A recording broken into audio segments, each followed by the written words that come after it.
everybody. So nice to be here again this month with you. I hope you are doing well. Let's jump in. There's a lot going on and there's a lot that I want to cover. What I want to talk about this month is an overlay from last month. Last month I talked about how illness equals communication. I talked about a collective grief that so many of us are feeling. And it's the grief of our old lives, pre-pandemic, what normal used to be. That's changed. It's changed everything. The pandemic has changed the terrain. But how we perceive the world going forward and what we personally do, how we show up in our lives, determines how healthy you are, how happy you are, how much joy you're able to contain, how much you're able to contribute. That lens has everything to do with the dominant subconscious terrain. So let's get into it. Let's jump in. When I talked about that collective grief, this was before the earthquake in Turkey. Since the earthquake in Turkey, so much has been taking place around the world, and we're all paying attention. And we have that shadow and light effect, don't we? Where devastation occurs and tens of thousands of souls depart the world, and we watch in horror. We are feeling vulnerable. We question food shortages around the world that are occurring. We question our ability to feel safe. And it starts to really activate a stress response within us. And what we need to do is really bring equal time to all of the changes that are taking place, because the world is changing. And yes, there is this whole perspective of the negative, of the climate change, of what's taking place where we don't feel we have any control over that. And that can be scary for people. But there is also this whole other projection that you're not going to hear about on the news, that you really need to discern and tap into for yourself. And that is a conversation about authority figure, being your own authority figure. I'm not talking about authority figures in government and dictatorship and all these other conversations. I'm talking about you. How you perceive the world is based on what you are carrying around, what you believe, your opinions, your truths, and how you actually perceive you. So here's where it's backwards. We've been taught that it starts out here when it doesn't. We think that what we see in the world, we then have to respond to, and our ability and capability to respond to it is based on our personal strength, our income, our schooling, our way that we were raised, and so forth. But that's actually inverted. So let me explain that. The mechanism that we use to perceive the world is a part of our brain that just associates that data. It takes it in, but before the conscious mind becomes active, before that analyzer comes into play, before the intuition and logic, it actually is weighed against dominant subconscious beliefs. So unconscious, drop down, things we may not even be aware of that we're walking around with all day. Excuse me. Where do those come from? Where did we acquire them? Well, we acquired them when we were very young, before we grew into our adult rational mind. That doesn't come on board until we're about close to 11. There's a part of our brain that activates at 7, and it matures between 7 and 11. And that's when we start to be able to look at data and associate it, analyze it, and decide our response. But prior to that, we didn't have that mechanism. We were basically just wide open, walking around, subconscious mind wide open, taking everything in. And so we relied on our caregivers, on our parents, on our teachers. They are who?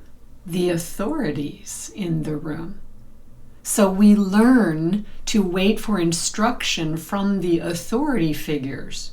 And then over time, we are supposed to, in our life, learn to become our own authority figure. But that got a little screwy with the industrial age and how we progressed. And there are a lot of organizations trying to become the authority figure of you.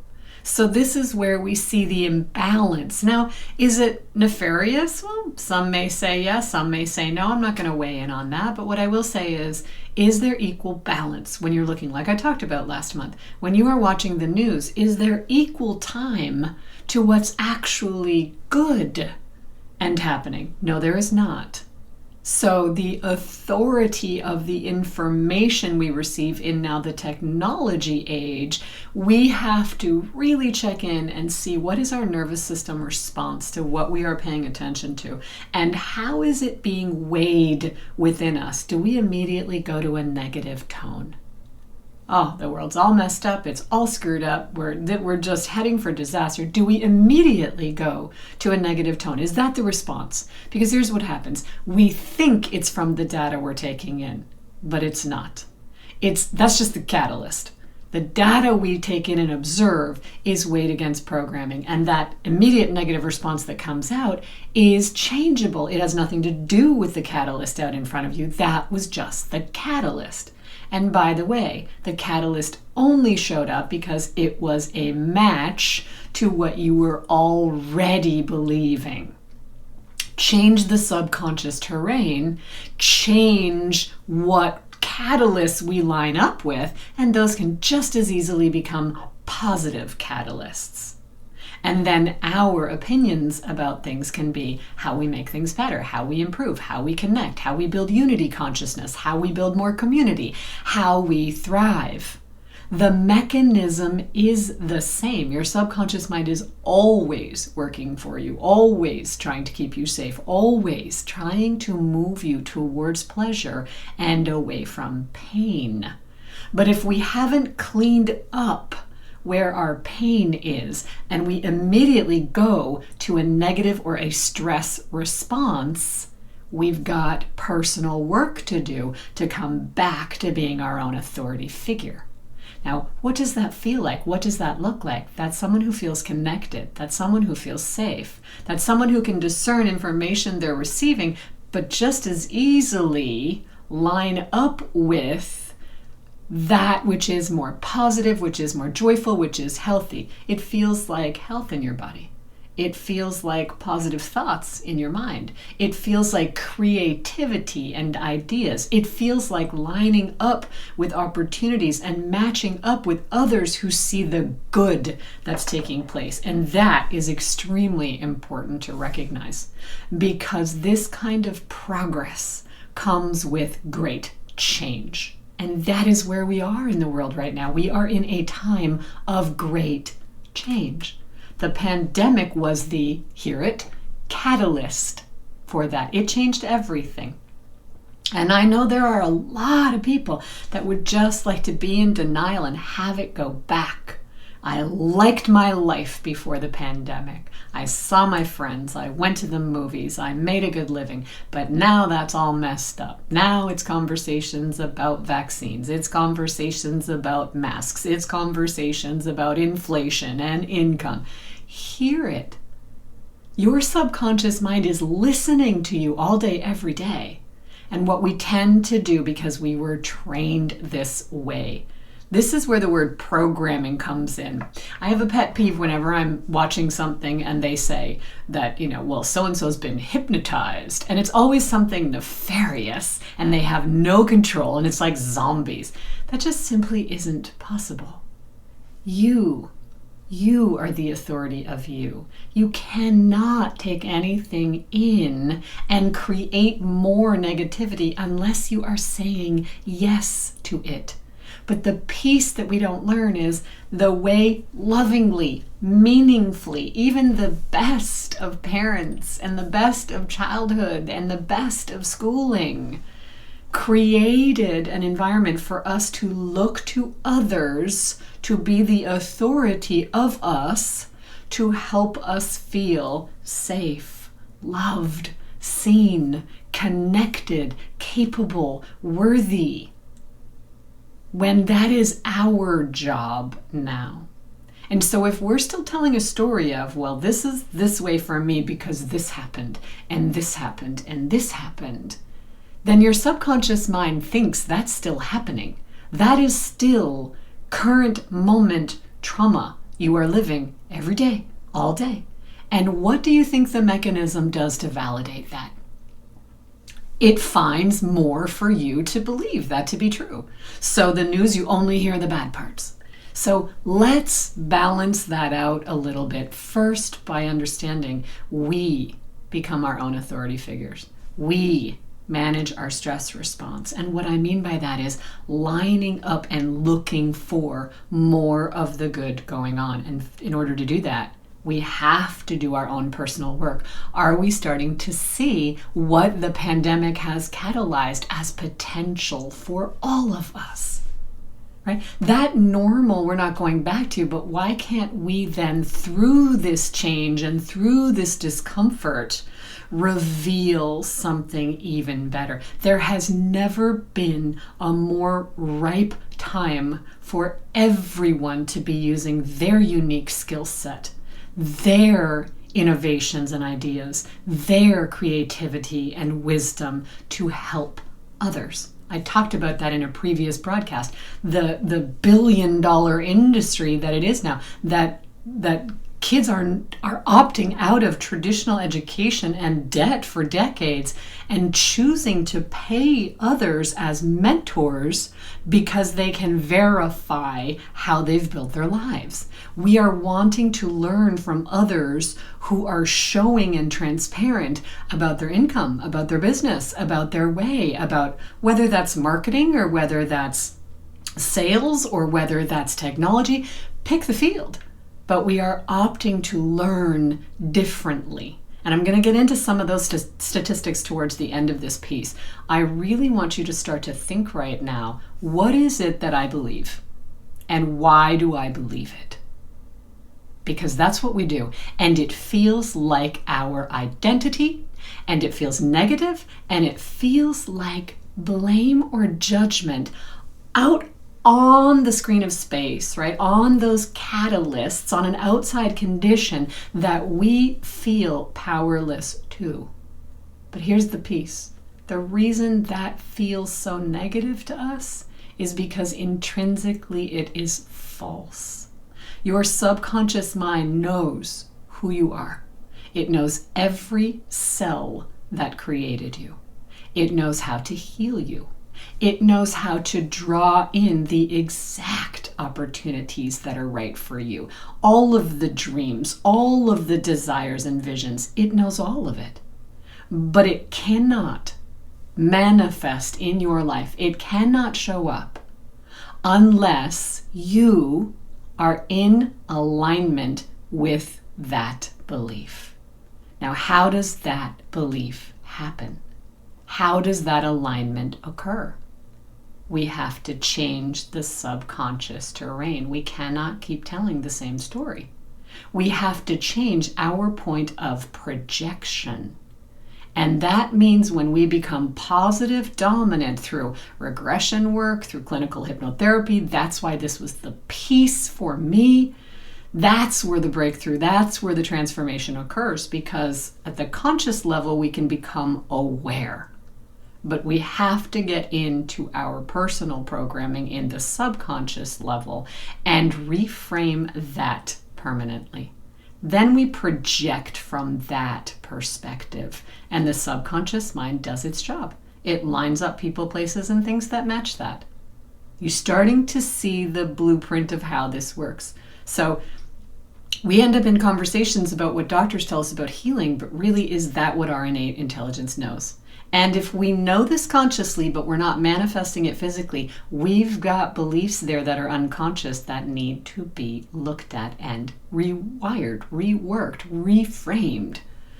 If we believe that business isn't possible right now to thrive because of what we see going on in the world, that is programming.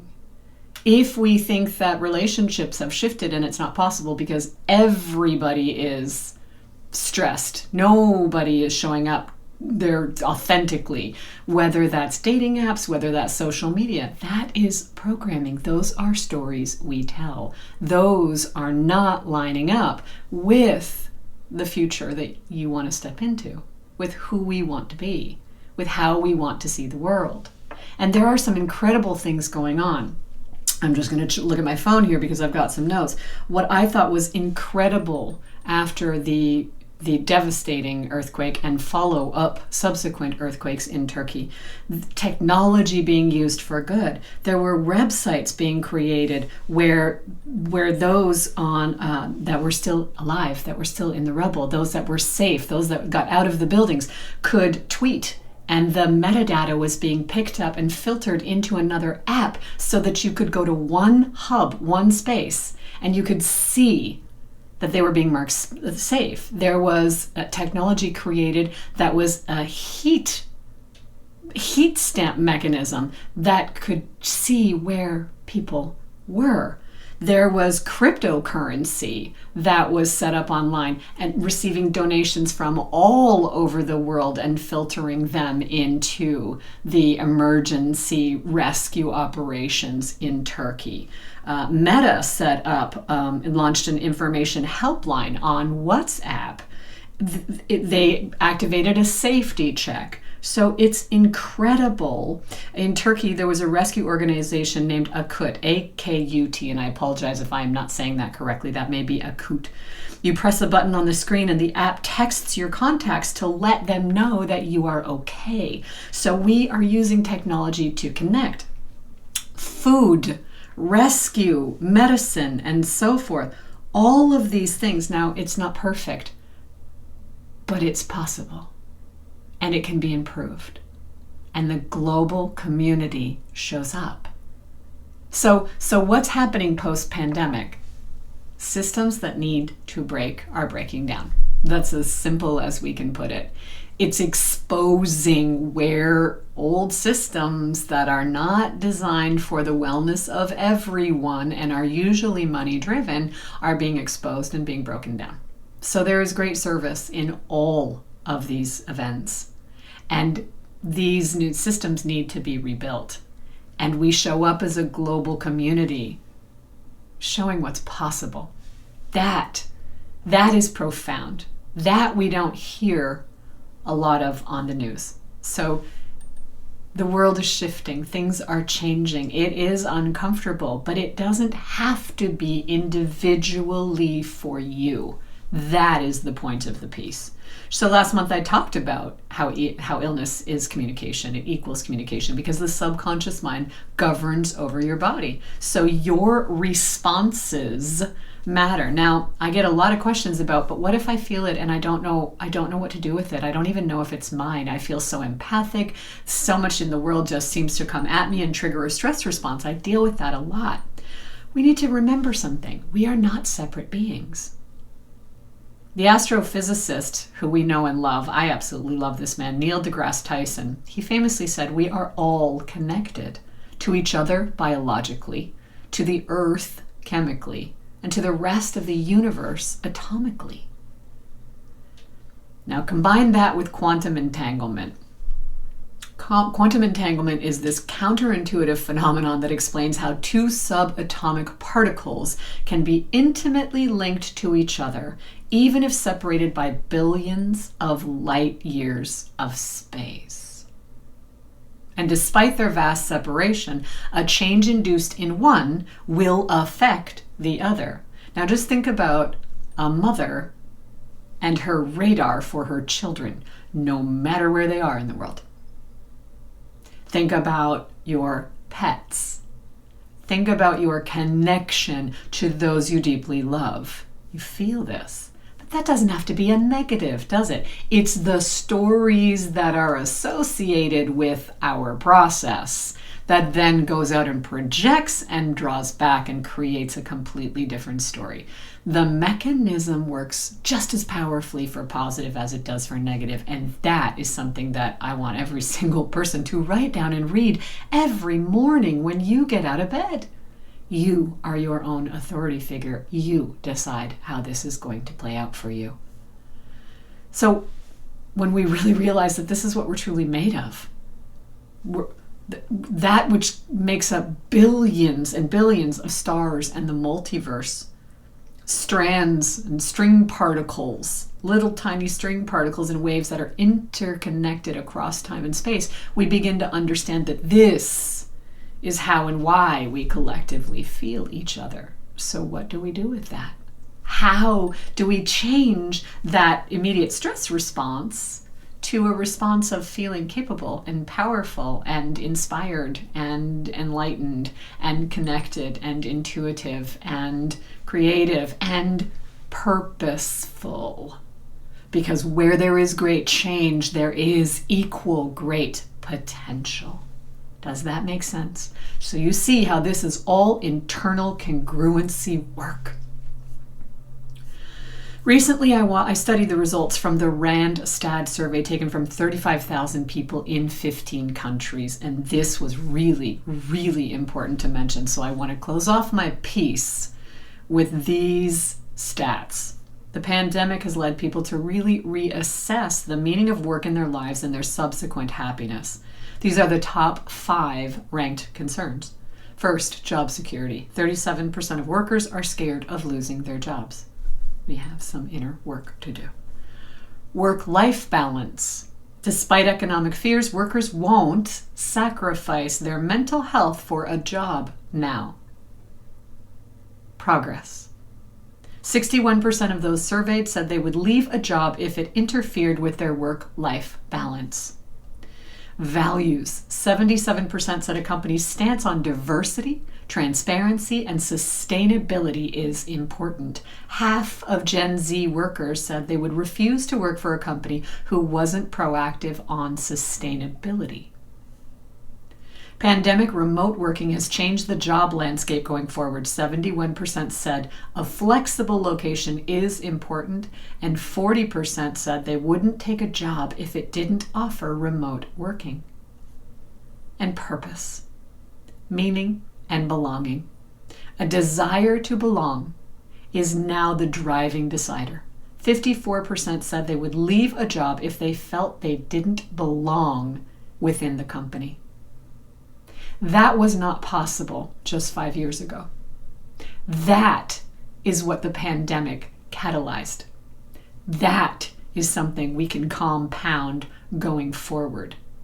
You create the change first within you, becoming congruent with your health, with your happiness, with your capabilities, with your income ability, with your dreams of who you wish to be and how you step into that.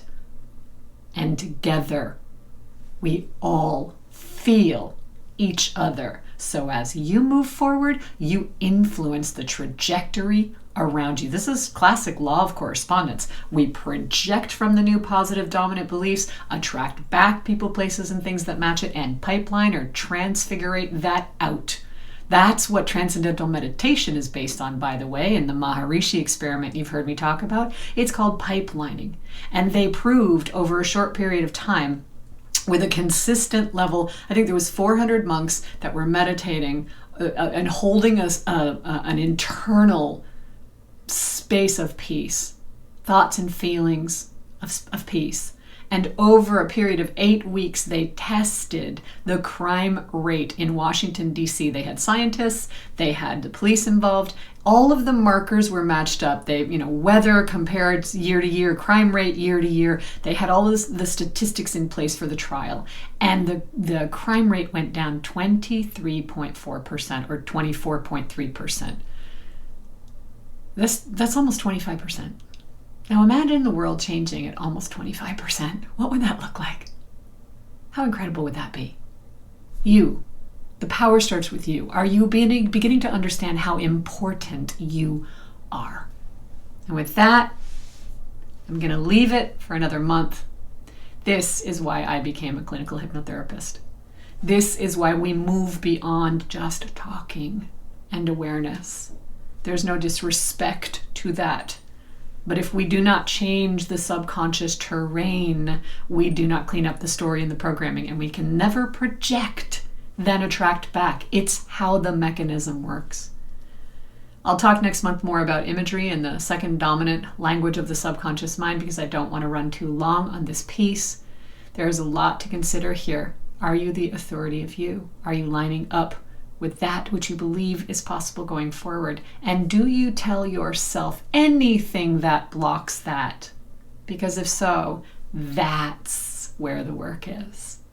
And I want you to think about those statistics. I want you to think about how the youth are changing the projection going forward. Yes, the old systems are breaking down, but they can all be rebuilt into something so much more incredible, with everyone being the authority figure of themselves.